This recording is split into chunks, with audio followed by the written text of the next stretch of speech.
સુરતના અમરોલીમાં ગેરકાયદેસર ચાલતા મિની પેટ્રોલ પંપ ઝડપાયું। 22 લાખનો મુદ્દામાલ જપ્ત કરતી અમરોલી પોલીસ। સુરત શહેરમાં ઇંધણની કટોકટીનો ગેરફાયદો ઉઠાવીને લોકોના જીવ જોખમમાં મૂકતા તત્વો સામે અમરોલી પોલીસે લાલા કરી છે। અંજની કેનાલ પાસે કોઈપણ પ્રકારની મંજૂરી વગર ચાલતા એક ગેરકાયદેસર મિની પેટ્રોલ પંપ પર પોલીસે દરોડો પાડીને મોટા કૌભાંડનો પર્દાફાશ કર્યો છે।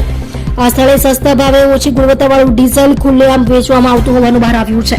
ગુપ્ત બાતમીના આધારે પોલીસે પાડી રેડ।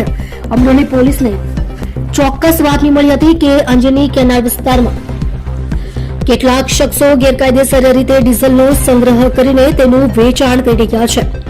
આ બાતમીના આધારે પોલીસે ઓચિંતો દરોડો પાડતા ત્યાં મિની પેટ્રોલ પંપ જેવી વ્યવસ્થા ઊભી કરવામાં આવી હોવાનું જોઈ પોલીસ પણ ચોંકી ઉઠી હતી।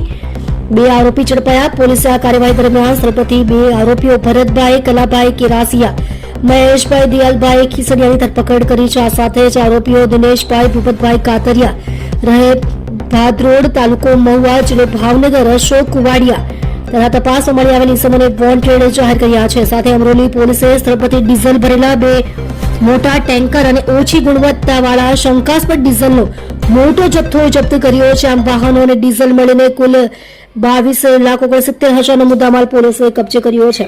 આગળની કાયદેસરની તપાસ હાથ ધરી છે।